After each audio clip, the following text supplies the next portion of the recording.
Welcome to the Thinklings Podcast, a conversation where good thoughts help renew the mind with the Word of God. I'm Charlie Carter, and I'm here with Tim Little and Andy Stearns.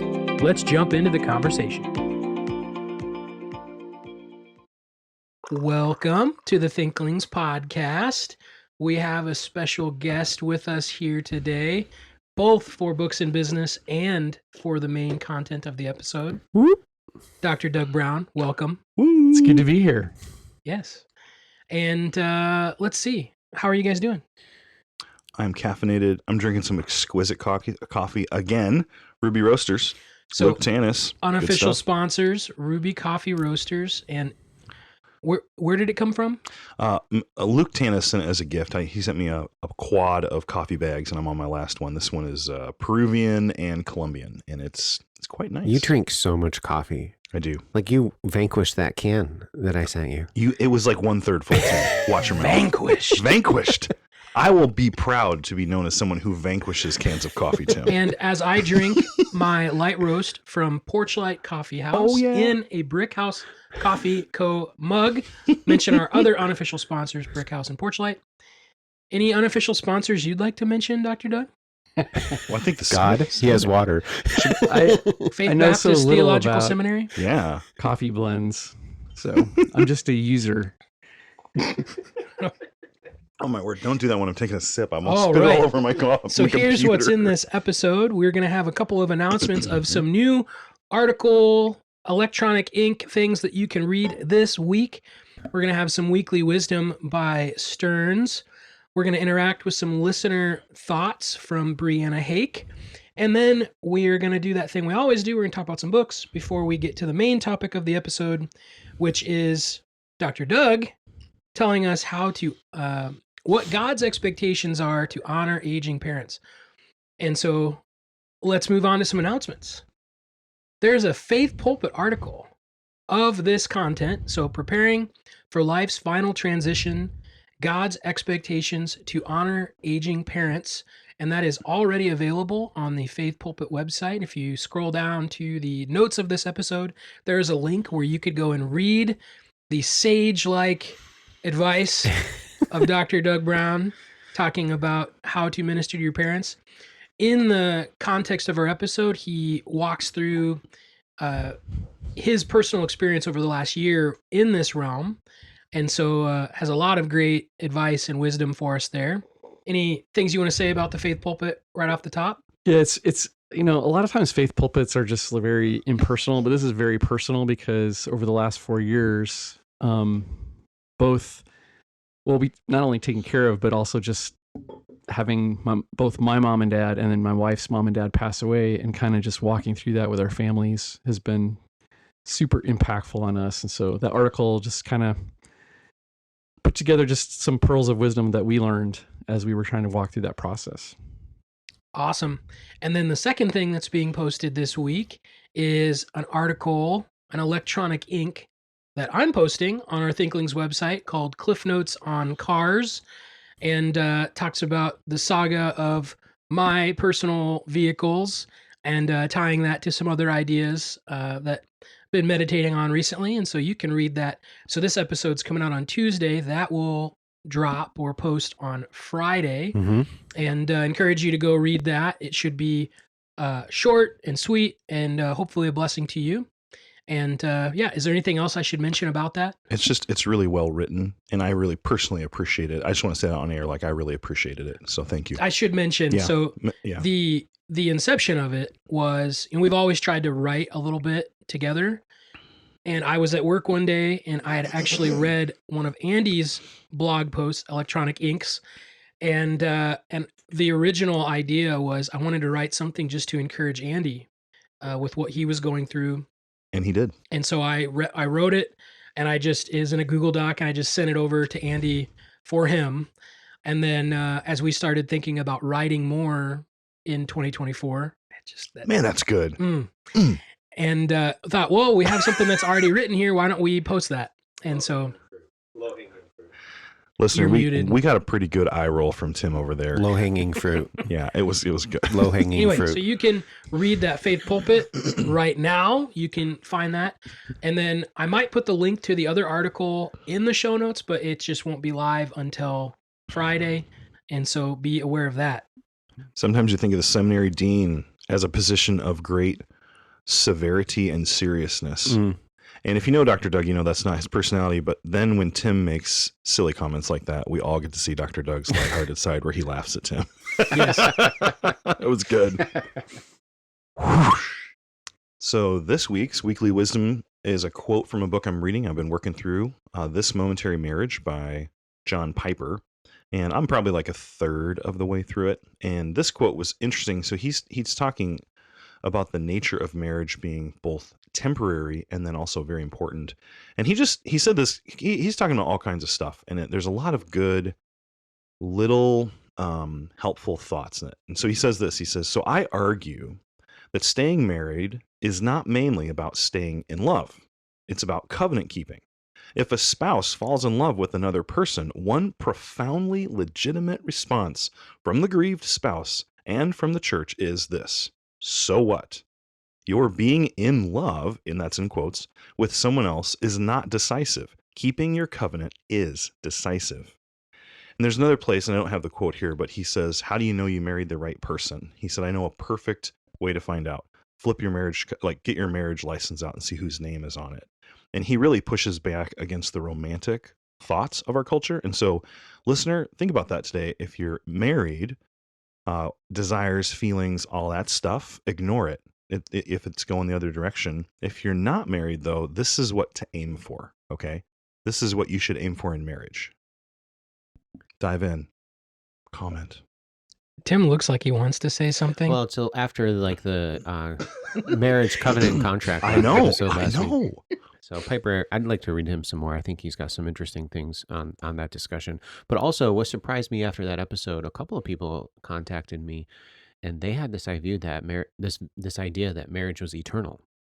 And I don't know how popular or prevalent that is. That people Yeah. think that they're going to still be married to their spouses in heaven. In Mormonism, it is. Yeah, I know.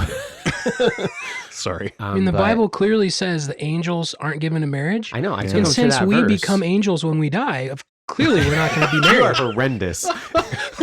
Well, listener, Tim's So head bad. literally. I'm like having a real serious conversation. I can see the vein going from Tim's like eyebrows up to his forehead. Sorry, keep going, Tim. Keep going, Tim. Man. It's just that, I took them to that verse and they were very receptive to it. It was just kind of like a deja vu moment for them, though, how they always thought that marriage was going to be this eternal thing. And then they're like, oh, it's not.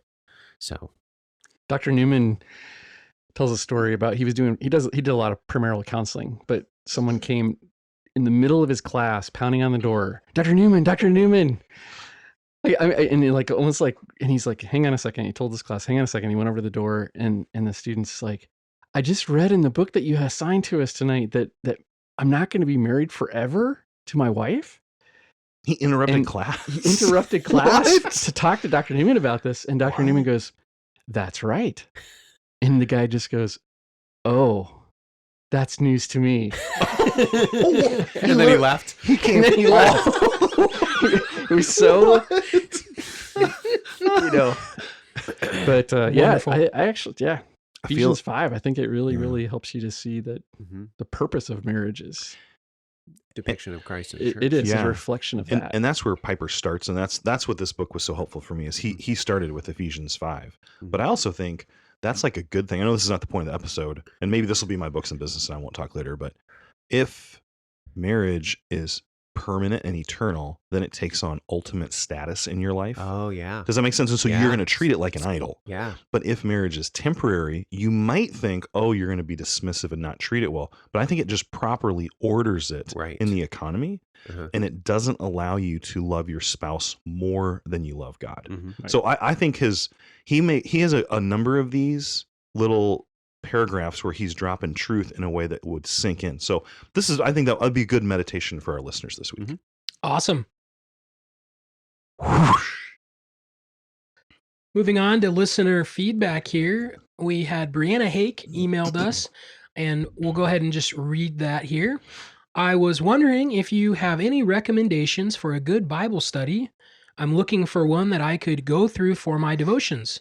I did Changed into His Image by Jim Berg last year and loved it, so I'm looking for something with a similar depth that would take a similar amount of time every day. What do we think? Boy, I'm not the devotional guy. I actually don't know a lot of devotions off the top of my head, so I don't know if I would have that. But I would say you could like do a Bible reading plan and do the observation, interpretation, application. That would probably be good. But I know there are good devotionals out there. I don't know if you have any thoughts, Tim, or you, Pastor Brown. So I really like encouraging people to get into the Word. So a devotional book that's going to help you do the steps of observation, interpretation, and application. A series that I recommend the most would be the Lamplighters series. So you could pick a book of the Bible. Huh. They ask probing questions because a lot of times, especially if you're just beginning the steps of observation and interpretation, you're not sure what kind of questions to ask about the text. It would be good for you to get to the point where you don't necessarily need something like that. But let's be honest, especially when I think she says like she's a senior in high school or something, having a tool to help. And I'd say like the Lamplighter series is a good series that I frequently recommend. They provide answers to their questions in the back of the book. It makes you think through it, but it does also then give you an answer to kind of help you out. Understand that a lot of their question and answers, there's some interpretation that's going on there. That's why I really like think through the question part of it, okay, without finding the answer. Because that cognitive component is what I think is very nourishing to your soul, which is what's so helpful about Bible study. So that was the one that I was going to throw out there. I like that. I'll have to look into that. Yeah, I love doing topical studies, but I actually think what might be more profitable is reading through like books of the Bible. And so just because it would help build your biblical literacy. And so maybe trying to find, there's tons of Bible studies out there where actually you could do a Bible study and actually a guided work through a book of the Bible. And then as you read it, you're actually kind of building more of your kind of like the narrative of the Bible. You're kind of understanding the storyline of the Bible better. I think that long term, you'll appreciate that more than just a topical study. But both are valuable. Anytime you read the Bible, it's valuable. But I think just reading through books of the Bible might be more profitable. And I would say if you've built your biblical literacy, that's probably a better time. Now, I wouldn't say don't do it, but it would be a better time for the topical, because then you're basically systemizing all that other stuff. Yes. And you can build theologies of different topics that could be very helpful. Yeah, and just a couple other titles. Jim Berg does have another very similar study called Created for His Glory. And almost the student workbook would look almost identical to the Changed into His Image. And then there's another, I can't think of who it's by, but Seeking Him is the name of it. And again, very similar, you know. Nancy Lee DeMoss. Is that who's the Seeking Him? And it's a very well-known Bible study. A lot of churches work through that one. I've heard good things about it, but I have no experience with it. When I was in college, Pastor Lance, all the students got them, and we kind of went through them like sequentially throughout the year. And I remember it being okay. I don't really remember any big part of it, but just a couple of, if you want something almost identical to what you just did, those would be two titles very similar. But I would agree with all these guys, spending time in the text rather than in a book talking about the text is going to be a better option, but not that one's right or wrong. Yeah, as you're growing, you might need the help. And then you want to mention that other thing? Oh yeah. So Brianna also wrote me about how to do a topic study. I mentioned about studying biblical femininity, and she's like, well, how do you go about doing that? Doing like a topic study. So appreciate that input, and we may make that a content in the future. So we'll see how that develops, but really good input. And thanks for writing in, and keep sending in those questions to us.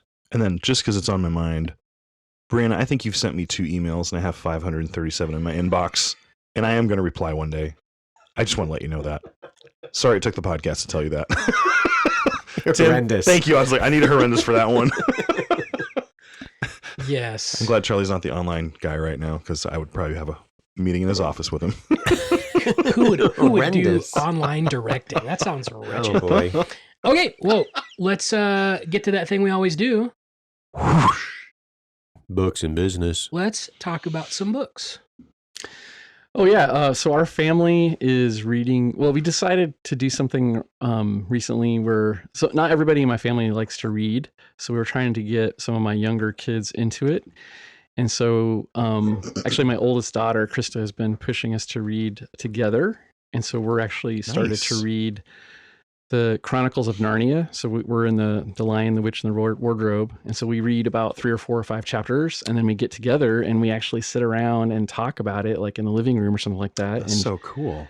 And it's actually been really fun to be able to just sit down and we kind of watch the movies together. So then we kind of like talk about how the book is different and just different implications of things. And we have I don't know where I got this book. We have another book that actually kind of helps you to think through each chapter. It like kind of gives a summary kind of like of some of the symbolism in the book. And so we're actually reading that too, to kind of like put the pieces together. What's the name of that? Do you know? Oh, it is.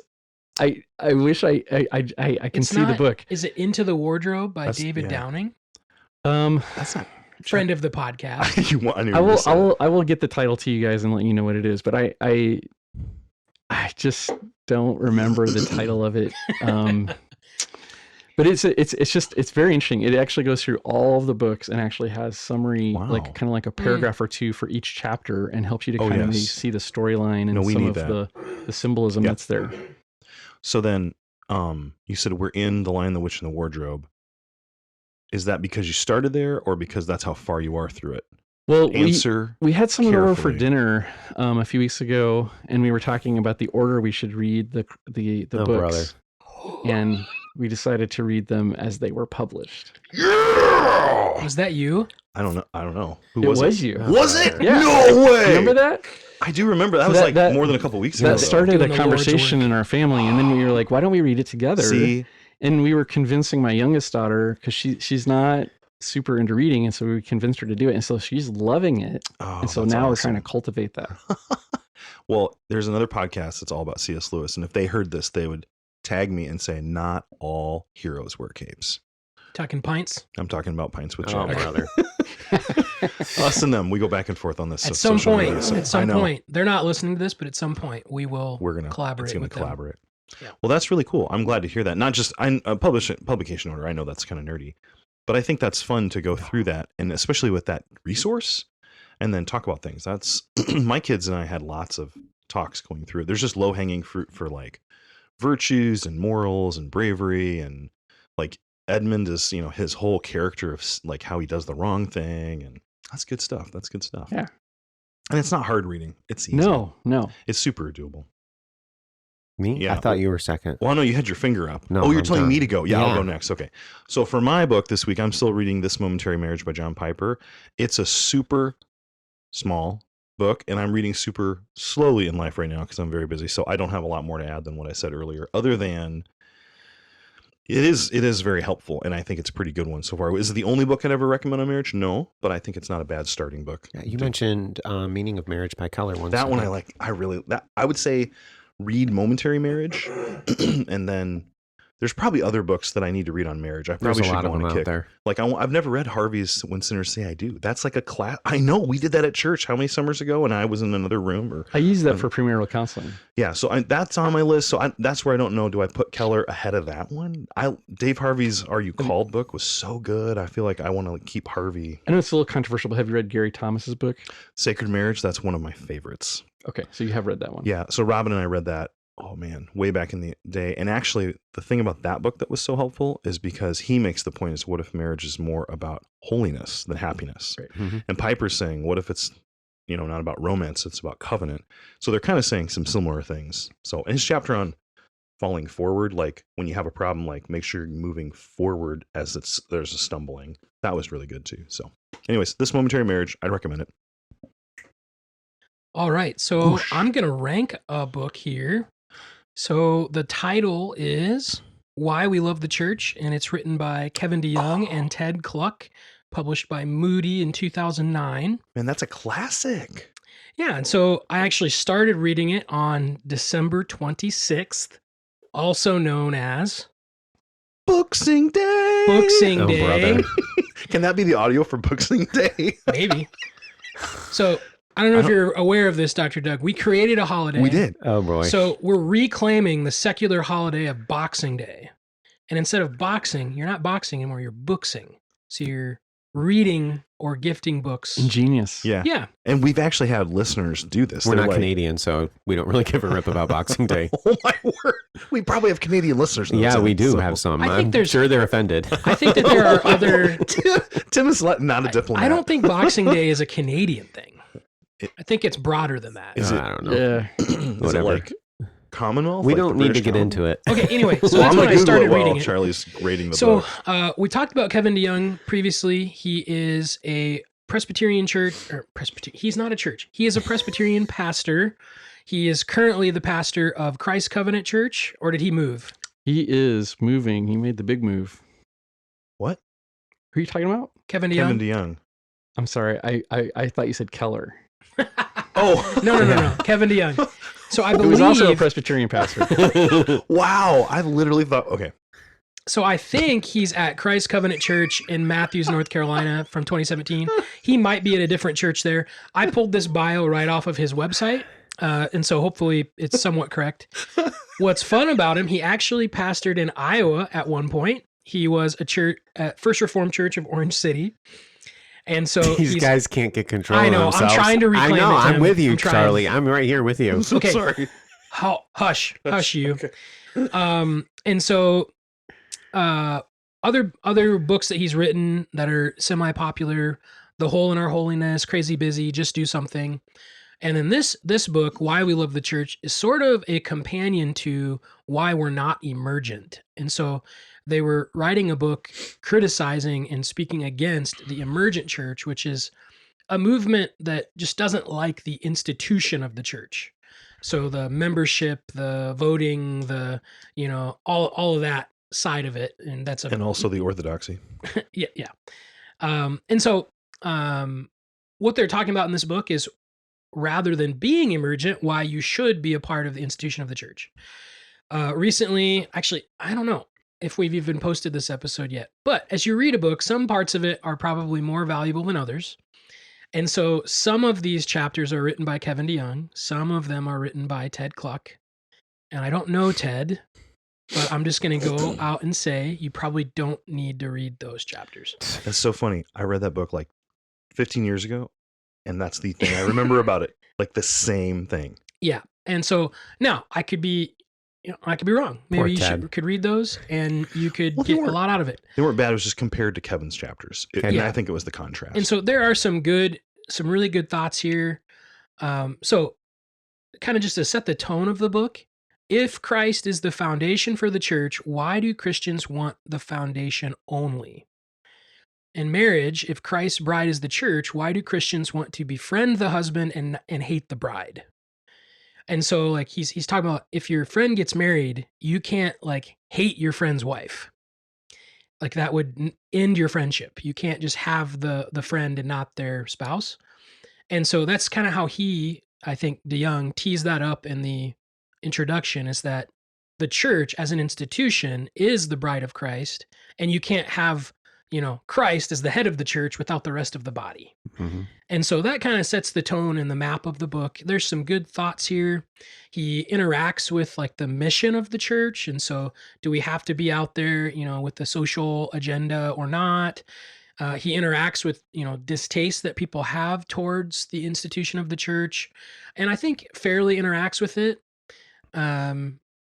Without getting into all of the details there, I do think that he walks through some things that are worthy of thinking about. So I'm going to rank it a 3.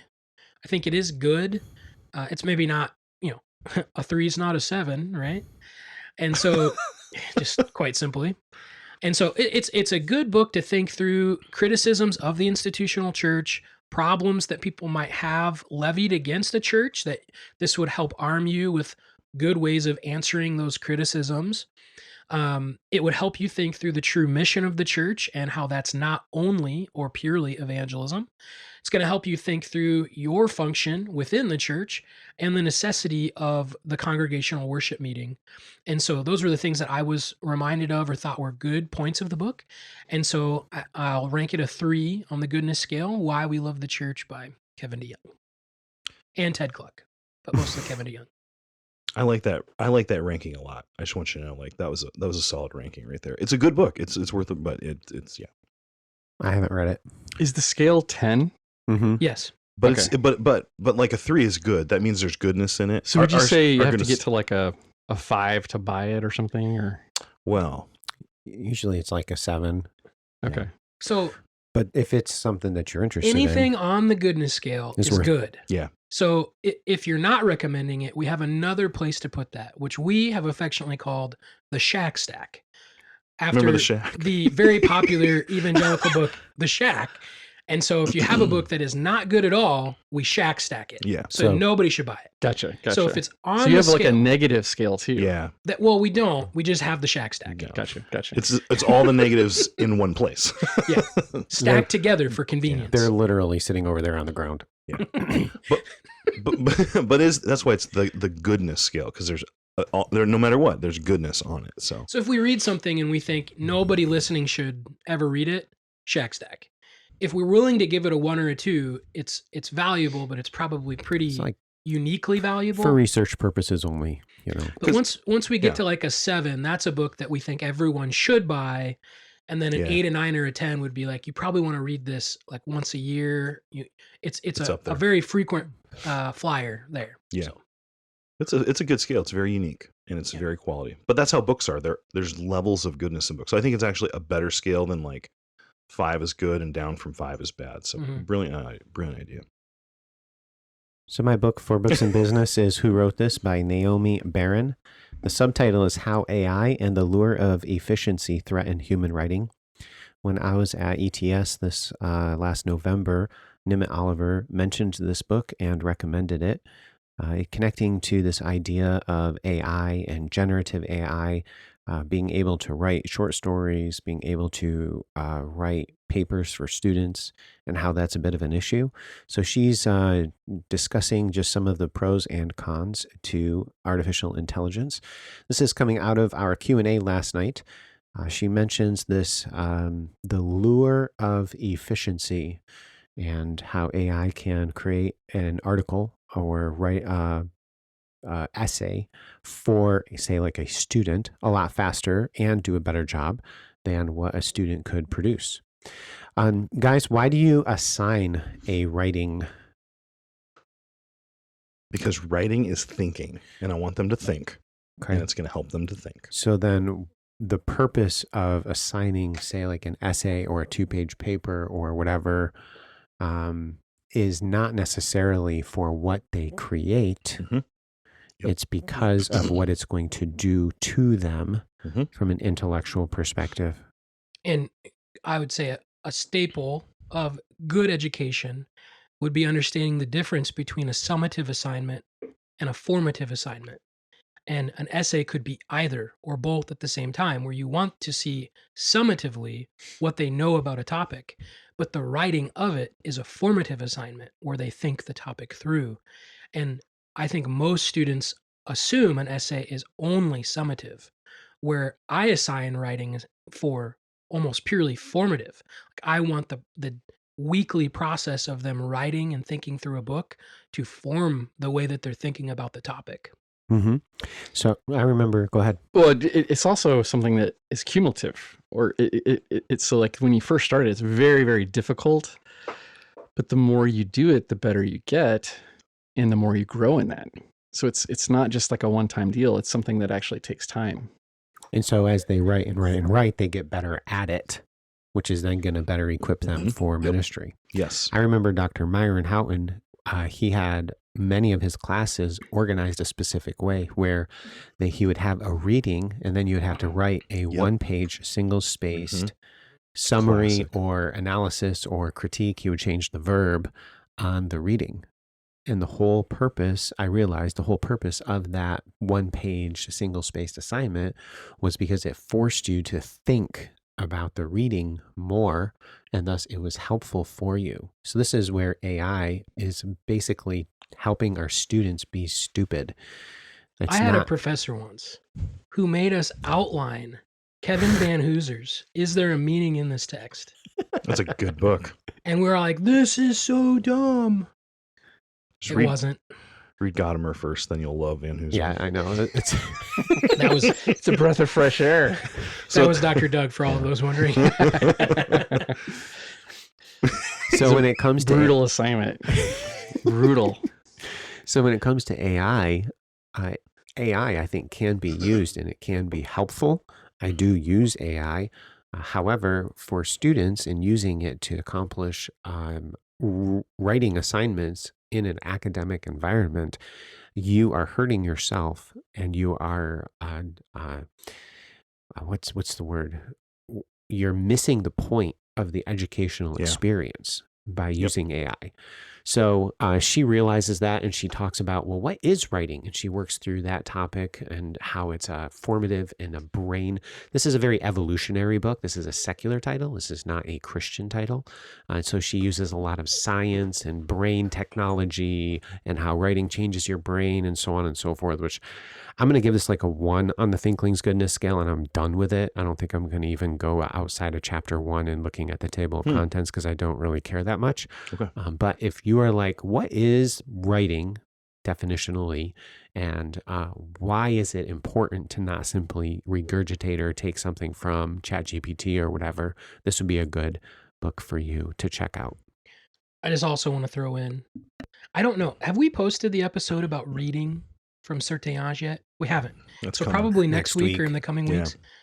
And so this is just going to, cue up Yeah. that. AI is also being heavily marketed to help you read things. And so like you can scan a page of a text in, and then it will automatically put text to voice for you. And it is marketed like, oh, this helps me read way faster. Well, shocker, you're not actually reading. And so that I would say is a very dangerous way that AI has developed to undermine the faculty of actually reading for a student. And so don't do that. Like that would be the same thing as going to Chat GPT and saying, write my paper. You're using like Speechify to say, read my book for me. And you can get the content out of it, but you're not getting the forming of the reading. You're undermining your own thinking. And so there's a danger in using that AI tool. Yeah, and she talks about that point as well. She has like, does writing alter our brains, and then reading in the brain? And this gives you an idea of where she's at with things, because she's talking about MRI scans of people who read and write and so on and so forth. So it's very evolutionary, but this book does interact with that idea as well. So thanks for that. That's good. Dr. Doug, you want to give us just a really quick intro to what we're talking about in the content here? So your article and then the rest of the podcast. Yeah, like I said before, it's just very personal. Over the last 4 years, all 4 of my wife's and my parents have passed away. But before that, we chose to take my in-laws into our home and take care of them. And so really challenged me to start thinking biblically. What does the Bible say about honoring your parents that way? And just thinking through that. And so the article kind of is a reflection, really, kind of upon just taking care of aging parents. And, it's been interesting because as soon as the article has been published, a lot of people have been reaching out to us. And it's like, if you're in that time of life, it's usually the kids that are reaching out to us. It's not so much the parents, because I think the parents kind of recognize that they need help. But most parents aren't willing to acknowledge that right away. But it's been interesting because it kind of hits a nerve where people are at, and they kind of see, oh man, I need to think about this. I need to plan about this and talk about this with my family. So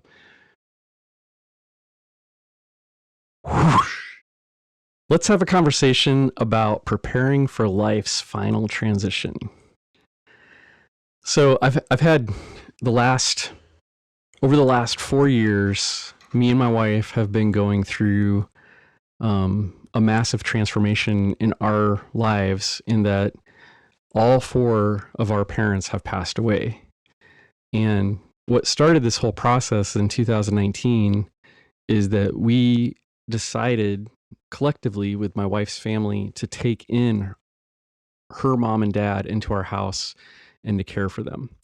And so what that entailed is us leaving a house that we had lived in for 19 years, moving to a house that could accommodate them. And then we had Larry and Nancy move in with us, and we cared for them for a while. They both have moved on and passed on with the Lord.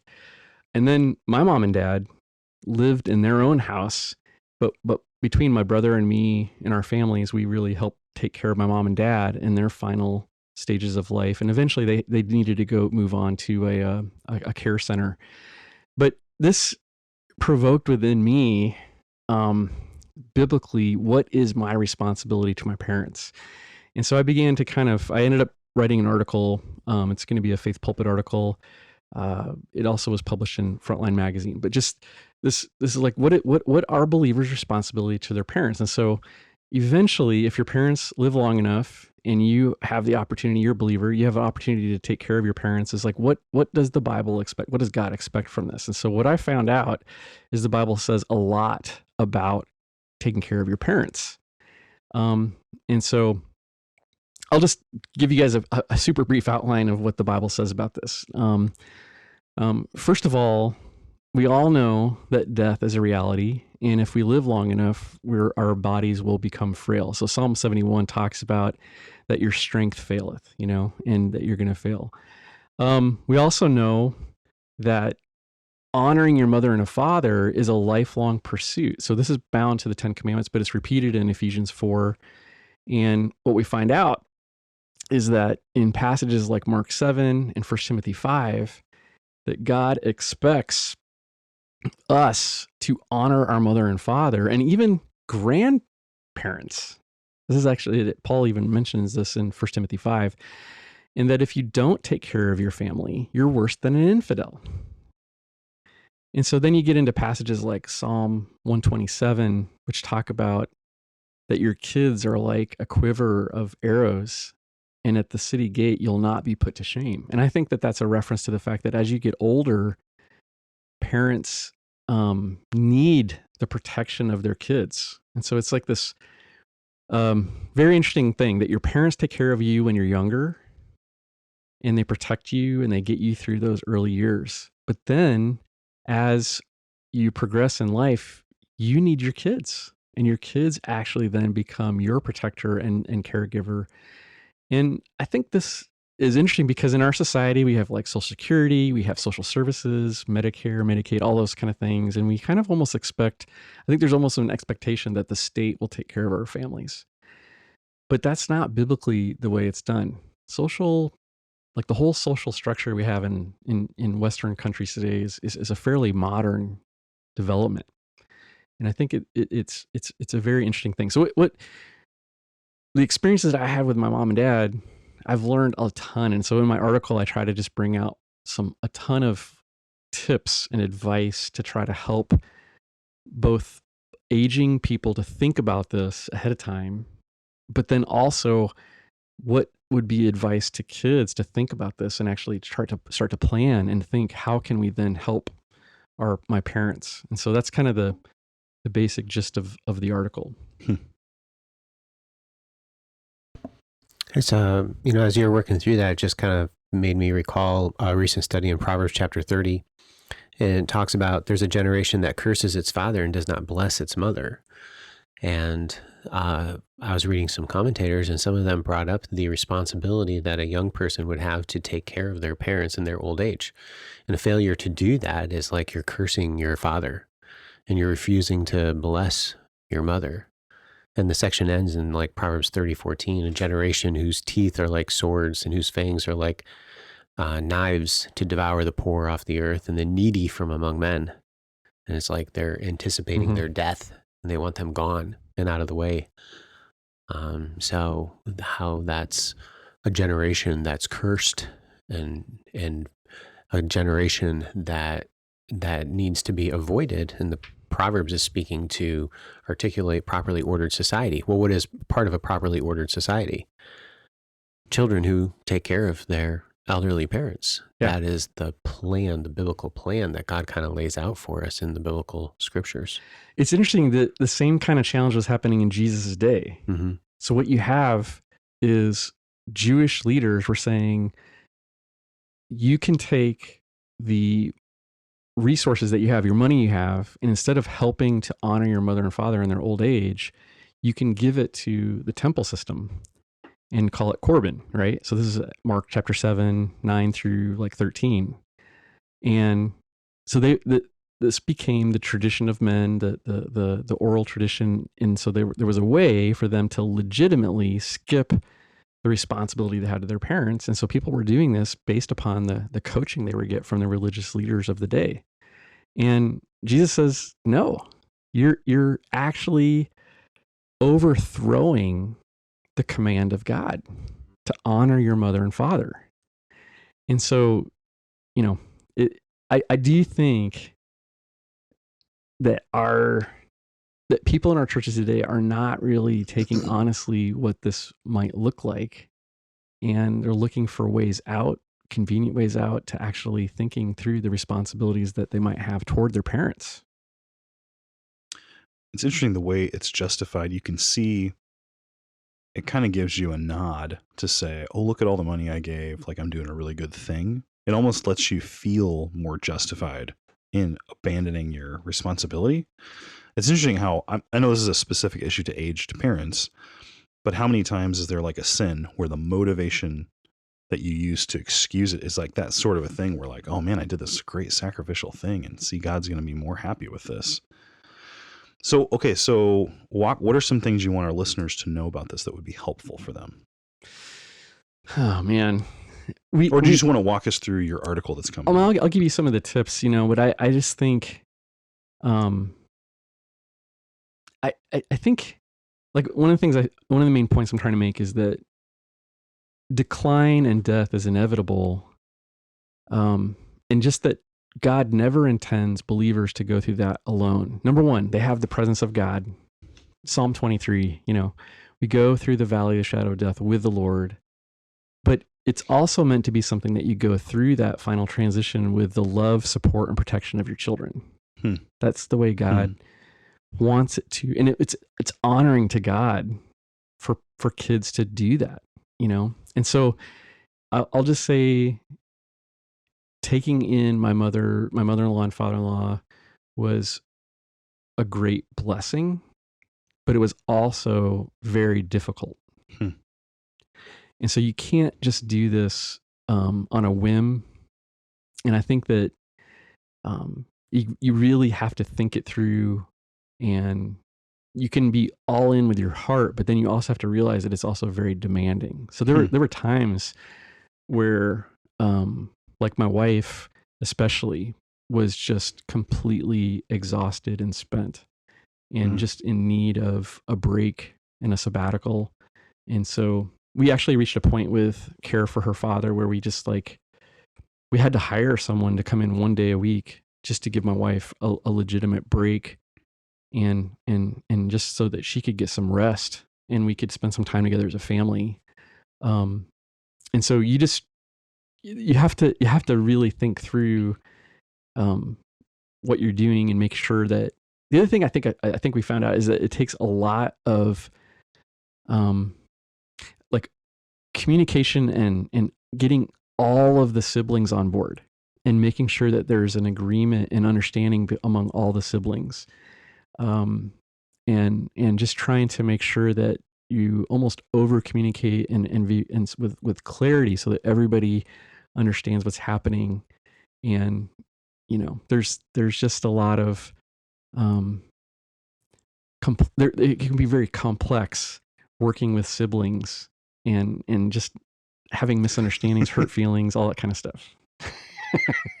What? Not naming any names now, are we?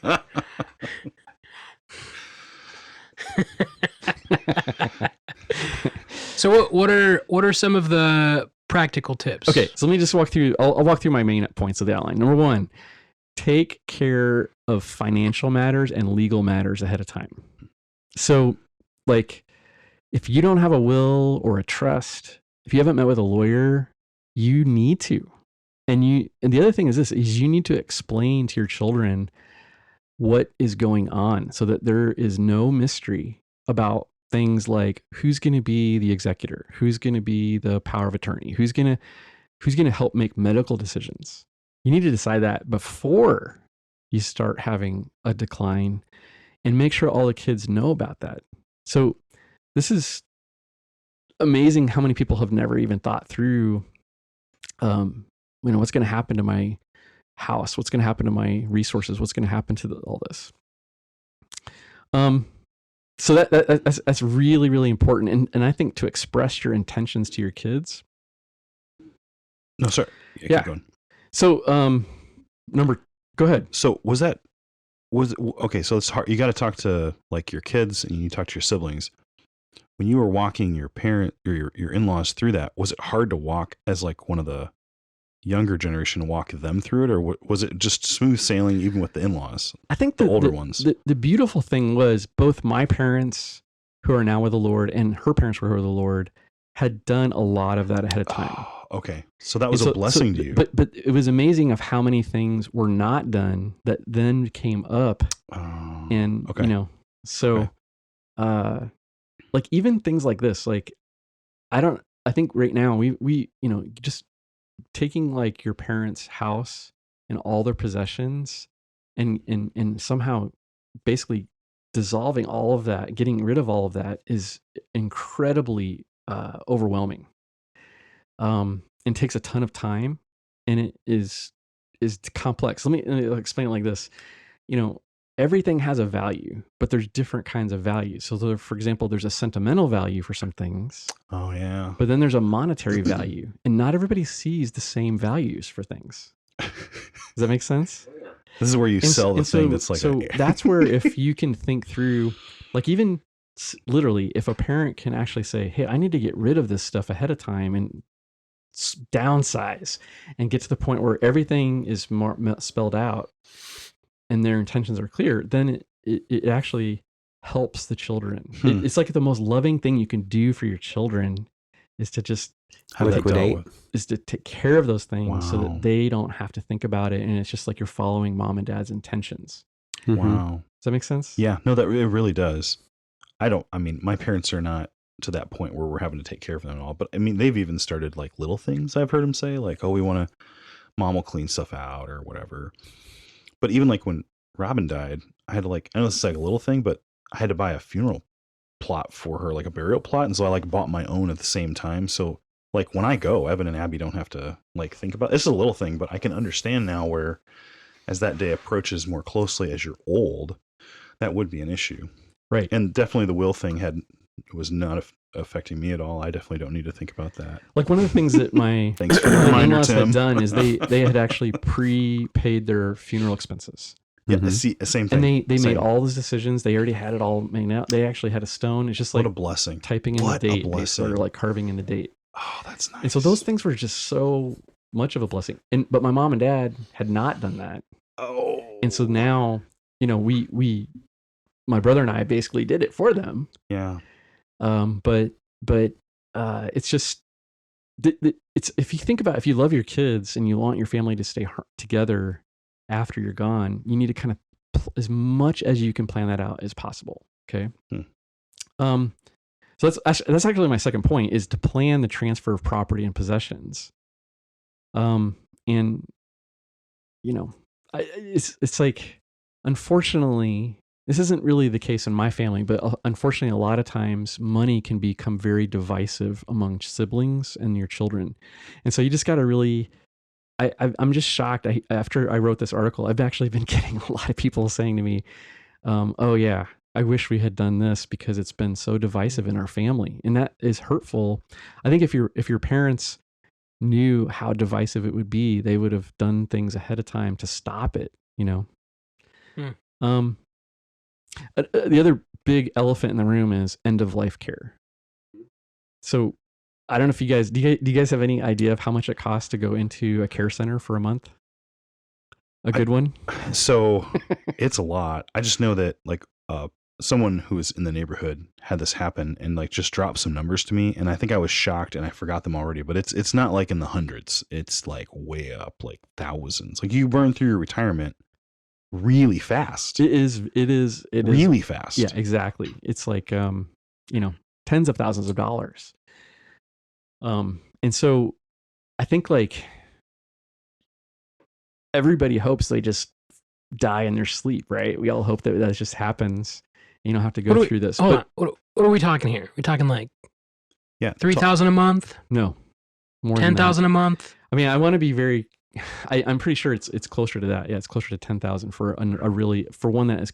Now, social services will help. So, like, if you go to Medicaid, if you have no resources, you go to Medicaid. You can go to a nursing home, but the nicer homes typically don't take people that are on Medicaid.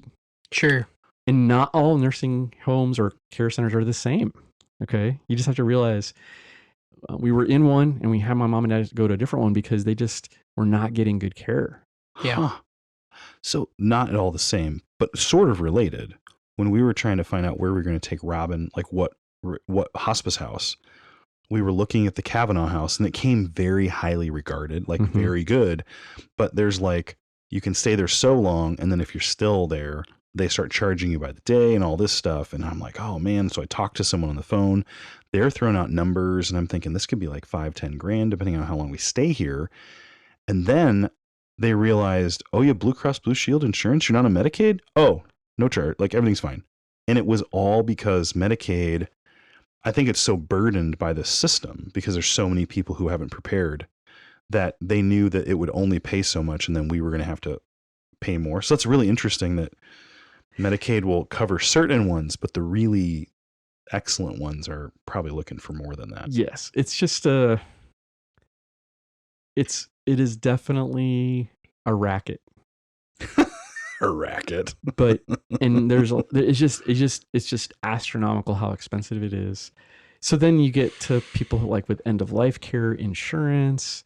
It's a very, and I'm not a lawyer, so don't take my advice like in the sense, but I'm just saying you need to have a plan for that and really kind of think through. And if you're able to save enough money, it's not going to be an issue. Like, we weren't really sure if my mom and dad were going to have enough, but they ended up having enough. God took care of them through that whole time. We considered maybe taking my mom and dad into my household, and we just decided that it was going to be, they were already to the point where we couldn't do it. So our resources in our home weren't going to be adequate, even though we were willing to do that. And so it just, if you haven't ever considered that, you need to think it through and kind of like think through, how can I help my children do this? But then how can I help mom and dad through that time? It just, I think it's really important. Another idea or another thing is just to plan and prepay your funeral and burial expenses. Oh yeah, baby. That's expensive. It is expensive. But you think about that. It was wonderful to walk into the funeral home, and Larry and Nancy had planned it all out. They had a whole page. They want these songs sung. They want this to be done. This is where they're going to be buried. They already have their tombstone. I mean, it was just like, wow. It was like, and then it became a blessing. Yeah. Rather than scrambling to try to figure all this out. We had to do that before for Robin. I'm not trying to, I know this is not about that, but it's very similar. Yes. You had a chance to prepare those. It took so much time for me and her just to pick out the headstone and like the design and what verse and is there going to be a symbol and how will it be set up? And we were able to do that before she died. But I was just thinking for people, I was talking, I said this multiple times to Robin, and she said it to me. If this had happened after she died, it would have been in a very short time window. It would have all been on my shoulders, and I would have been grieving. And so that's really great that they go, and then you were able to just follow the plan. Right. And it wasn't anything huge. So that's a huge blessing. That really is. Yes. So, number 5 was communicate with your children about your plans. And I would say even just try to over communicate that. And I know some families are like, hey, we don't want to talk about death. We don't want to. But the thing is, we're all headed that direction. Why not talk about it ahead of time and prepare your kids for that so that they are ready for that, and that they've started to prepare, they've started to think through what that looks like. I think that that's just really, really, really, really helpful. So that's advice that I give to aging parents. And you got to do that before things start happening. Then the last part of the article is where I try to give advice to people who are children. Okay. And so I think if you really love your parents, number one, you have to prioritize your parents' welfare. What is the best thing for them? And trying to ask the question, how can I really honor them? How can I really love them? It might be that taking them in your home is the best way you can do that. But if you can't provide the best care for them, maybe that's not the best thing for them. Even though it might be sentimentally the thing that you want to do, I think you have to ask yourself, what can we do and what is in their best interest? And so those are really, really tough things to kind of think through. Secondly, just kind of consider all the options. There are a lot of really great services out there. Some of them are paid for, some of them are free, some of them are paid. You have to pay for them yourself or pay for them from maybe insurance or something like that. But we found out there was just a plethora of things out there that we just needed to kind of figure out. And so if you can, we like, for example, my mom and dad had stays in the hospital, and we found out from social workers just tons of options of things that we could do to help my mom and dad, having someone coming in and clean. And we had a godly neighbors that helped my mom and dad out a ton. And it was just amazing how God provided. But just think about the different kinds of options that you could get. And I think that's another point that I make is that don't be afraid to seek the help from others. So there were times where we need to maybe even bring someone in to spell my wife, or just so that we could, I would go out for speaking for a weekend, and it's like my wife is pretty much bound to the house. She can't leave. But we were able to get maybe someone with some special skill to come in and just get my wife to be able to leave for a day or two so that we could go out and maybe go to like a different city and speak. But just recruiting people, like we had people in my church that would just volunteer and say, hey, can we come help watch Larry for the evening or something? And so you can go to that banquet at Faith, or, could we do, and it was just like, I readily started to ask people for help because we just needed to we needed that help, And so I think that if you have more than one sibling in the area, I would work with them to say, hey, can we work together to maybe trying to do some care things together? But I'm gonna actually say this, is that it would probably be a good idea to even maybe have that written down. Oh, interesting. And have it not just in principle form, but actually say, okay, on these days you're going to come. On these days we're going to be here, and actually kind of have it spelled out very clearly, so that there's no expectations on either party's part that are misunderstood. Does that make sense? Yes, very much so. Because in a situation like that, everyone's processing it in real time. Everyone's like, what's going on? And then if you're not communicating, you're probably logicking it out in your own brain. And you probably think it makes logical sense to you, but if you assume the other person knows it and then they don't, I could see where that would be a source of what they call family drama and maybe long-term offense. Exactly. And I'm thankful that my siblings and we really, it drew us together, which is I think what it should do. But it's amazing if you just poke around in your churches or poke around with different people, this can become an incredibly divisive issue. Finances can be very divisive, but even just how a family cares for their parents can be divisive. And not all siblings agree. And so, that can be hard. So I think parents have to choose a power of attorney and executor. If they don't do that, then it can result in a train wreck if you don't have at least one person who kind of is in charge of those decisions. The other thing I just say is communicate with your family.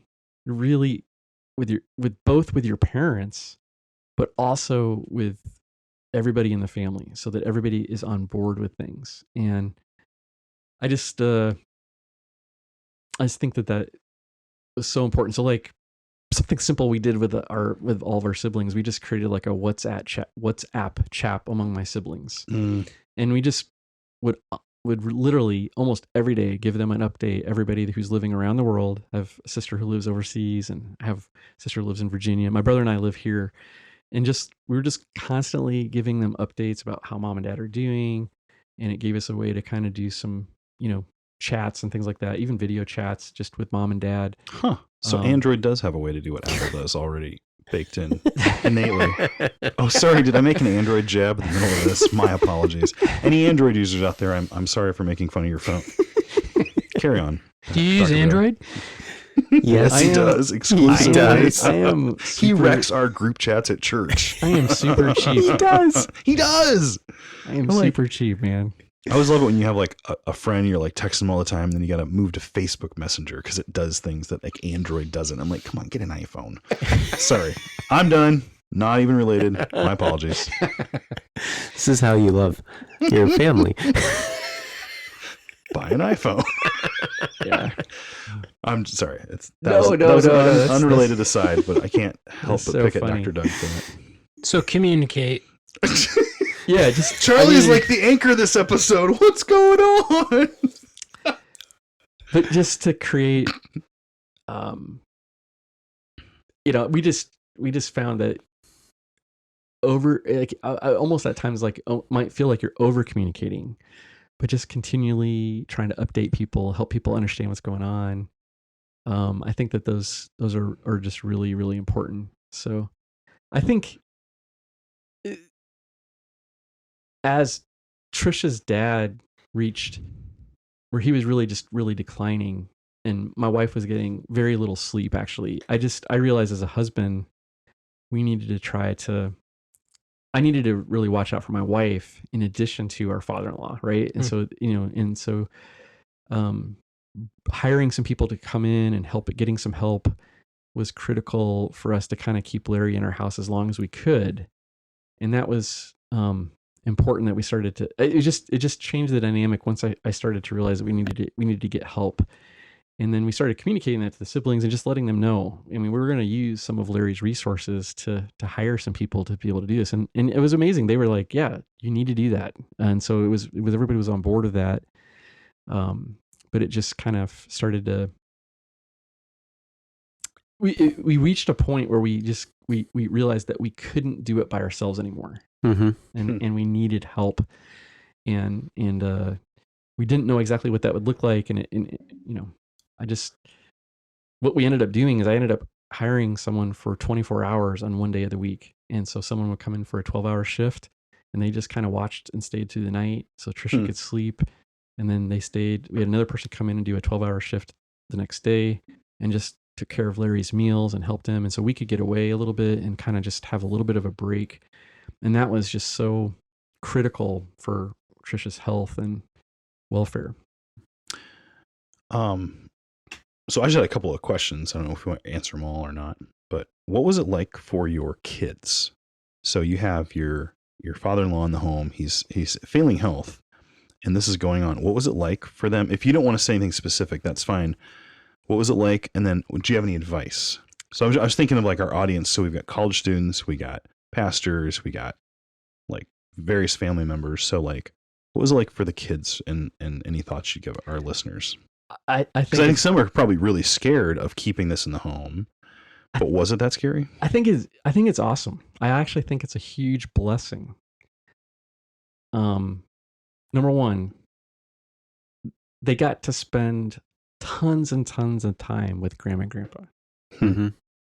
So like meal times, even though Grandma and Grandpa are declining, they get to spend time with Grandma and Grandpa, and Grandma and Grandpa are part of like our household. So like they're seeing like birthday parties, and they're seeing like all the joyful things. And sometimes they're seeing things that were, kids aren't behaving right. And so they're kind of seeing the ins and outs of that. But grandma and grandpa are front and center of what's a family life for us. And like even before Nancy passed away, we had a night where we were out in the living room and people were playing instruments. We were just kind of like playing music and talking, and she just said, "This is awesome." She's just like, "I just enjoy this so much." And so, those are like one of the like best memories of her time with us. I think it's actually, believe it or not, I mean, like there were critical times where we called the ambulance in the middle of the night or at different times where Larry was failing. And, all of the kids are gathered around Grandpa as he's on the floor. And, we might have asked them to get out a time or two, but even just seeing that, they're crying and upset, but I actually think it was really instrumental. It's an educational point to realize, hey, death is real, decline is real. Yep. And it became an opportunity to disciple your kids. It became an opportunity to talk about things, and thankfully, I think for 3 out of the 4 grandparents, all of my kids were with them when they passed away. Wow. And the only reason we weren't with Nancy is because it was COVID and we couldn't get into the hospital. Wow. But to have us all gathered around singing hymns. Yeah. What an experience. Yeah.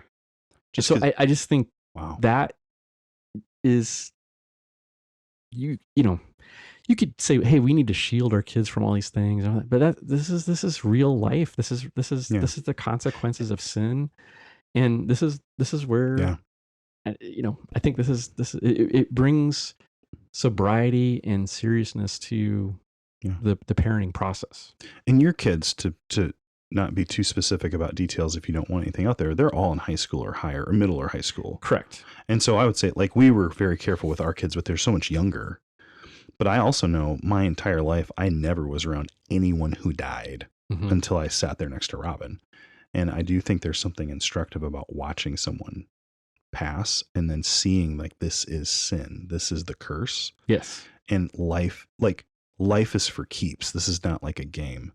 And so to think that you could be in middle school or high school and like see that, I could see where, and that's something's lost because of our health care in our world. Like we don't see that as often. Yeah. And so to be there, I don't know, you're always torn because when your parents are declining, you feel their pain and their suffering. You're with them. And when they are able to go to heaven, if they're believers, it's like joy. It's like relief. It's like, wow, they made it. They got there. Yep. And so, yeah, there's grief. There's real grief, but you're like rejoicing that God has taken them home. Yeah. And actually, to be honest with you, all of my mom and dad, and Larry and Nancy, they were all looking for it. They're all looking across the Jordan, going, hey, it's time to go to the promised land. Let's get going. That's huge. Yeah. So they were ready. Yeah. And that is a huge dynamic. But I actually think these principles would work even if your parents are not believers. And that would bring up an interesting dynamic as well. Do either of you have questions? I don't want to like monopolize. No, you could give your other one. So if you could go back and like do things over, is there anything that you look back and think, I did it this way, but after walking this, I would actually do it this way? Is there anything like that? And if you don't, that's fine. And if you don't want to say, that's fine. Well, it's just interesting. For your entire life, your mom and dad are kind of like your authority figures. But once they reach the point where they begin to decline, they no longer... their ability, their judgment begins to slip a little bit, and they begin to, you're always asking them to make decisions and stuff like this, but there comes a point where you have to start making decisions for them. Like I remember one time this is kind of a funny story.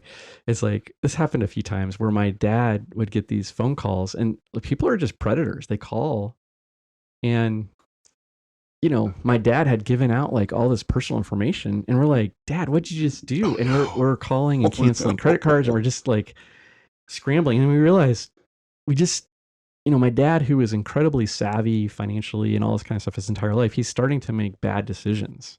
Huh. So then it's like, it's a really, really, really tough thing. When do you start to take over and take away their liberties and freedoms and say, we need to actually make these decisions for you? It's kind of like that Psalm 27. When do you stand in the gate for them and make sure they're not put to shame? Huh. Wow. And so, and if you follow the argument of the Psalm, it's like we are the arrows. We're like this offensive warriors to kind of go out and defend your parents and protect them. And so I'll give you another illustration. My dad loved driving, and I was, if you take away their license, you're taking away their freedom. Yeah. They can't just go to Walmart. My mom loved to go to Walmart. Well, tell you what, if you don't have a license, you can't go to Walmart. And those are just really, really hard things. But at some point you say, you know what? You're just not a good driver anymore. And you're you could potentially kill yourselves or hurt someone or someone else. And it's just like, we just, see. And so I was so thankful when my dad willingly gave up his license. And that was, I remember that day where Larry had almost a really bad accident take place. And he's like, I shouldn't be driving anymore.